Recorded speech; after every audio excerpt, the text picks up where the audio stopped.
మనకి ఇంకొక డౌట్ కూడా వస్తుంది. ఇంత కష్టంలో అంత ప్రశాంతంగా దేవుని మీద భారం వేసి ఎలా ఉంటామండి?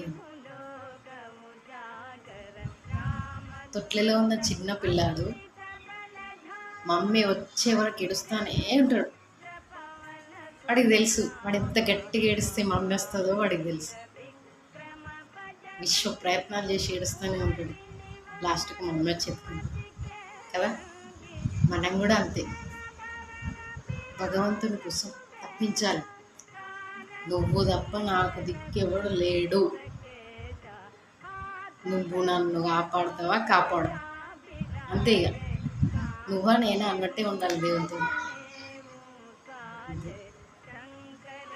ఇంకా కొంచెం ఉపశమనం కావాలనుకుంటే మీకు ఇష్టమైన దేవుని పేరు చెప్పించండి, స్మరించండి.